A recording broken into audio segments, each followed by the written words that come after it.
Saudaraku, di pelosok desa Rejepayung, Kecamatan Linge, Kabupaten Aceh Tengah, sebuah kisah kembali terjadi.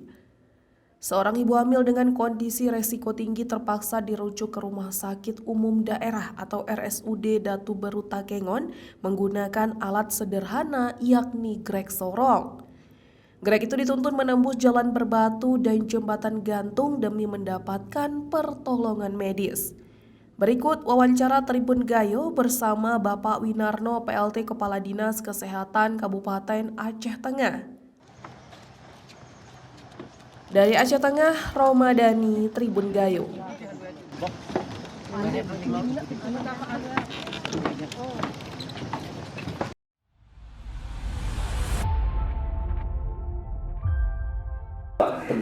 Terkait kejadian kemarin ada ibu-ibu yang harus pakai sorong untuk menuju rumah sakit persalinan ini, bagaimana tanggapan kita? Ya, sebelumnya terima kasih, kita sudah dikonfirmasi oleh beberapa kontributor dan tadi di hadapan kontributor juga sudah kita klarifikasi langsung ke Kepala Puskesmas Pak Mudawali yang menginformasikan memang pasien tersebut atas indikasi tertentu harus dirujuk ke Rumah Sakit Datu Beru. Nah, aksesnya itu dari jembatan ke ujung pangkal jembatan ke ujung jembatan memang tidak bisa dilalui karena itu konstruksinya jembatan gantung.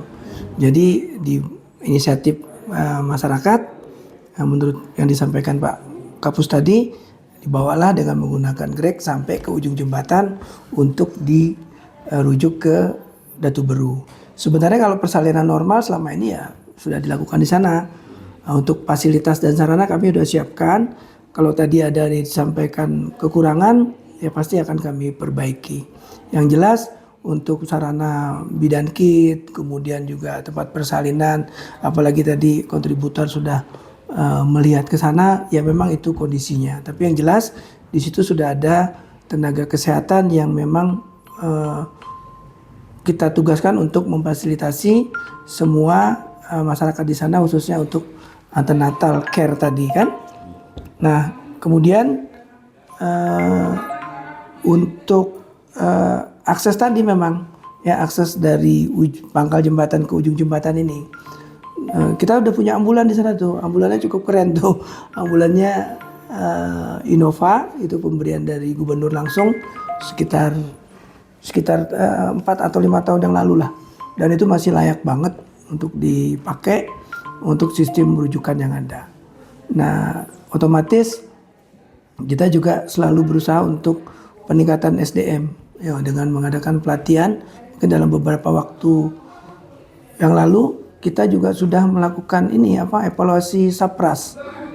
Evaluasi SAPRAS yang dilakukan oleh perencanaan untuk membuat suatu perencanaan apa sih sebenarnya yang harus di backup untuk tahun yang akan datang. Memang sekarang dengan 295 desa yang menyebar dari 14 kecamatan, 17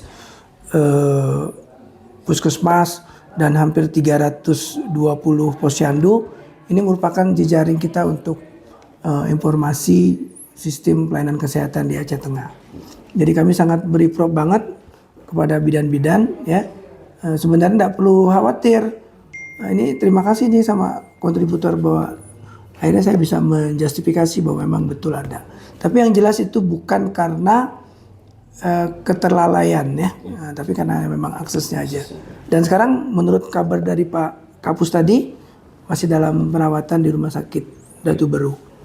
Mungkin insya Allah coba kita tanya lagi nanti apakah sudah selesai, apa penyakit penyerta yang ada sama beliau. Selain sarana infrastruktur jembatan, kemudian kan ini bisa dibilang desa yang jauh ya, pelosok di Aceh Tengah gitu Pak. Mungkin ada upaya, karena sudah terulang Pak kan, ada beberapa kali terjadi seperti ini. Apa upaya mungkin dari Dinkes ke depan Pak untuk? Ya, upayanya yang pertama upaya secara sistematis kita sudah melakukan penyegaran ya. Dari 17 kepala puskesmas kita sudah merolling dan semuanya ada 13 yang baru, ya, yang 4-nya kita rolling saja. Dan ini merupakan suatu bukti bahwa perollingan ini atau penggantian ini untuk meningkatkan kinerja, satu, untuk lebih. Dan satu lagi kelebihannya di Linge tuh sekarang di Ketapang yang masuk itu tuh kepala puskesmasnya orang asli sana tuh. Orang asli sana supaya lebih kohesif, lebih cepat, lebih dekat untuk mengantisipasi permasalahan yang ada di sana. Itu yang ada. Yang kedua, dari segi perencanaan kami juga setiap tahunnya mengadakan monitoring dan evaluasi untuk Sapras, sarana, prasarana, dan juga SDM, apa saja yang harus kita review atau kita revitalisasi untuk kelengkapan sarana dan prasarana tadi, ya.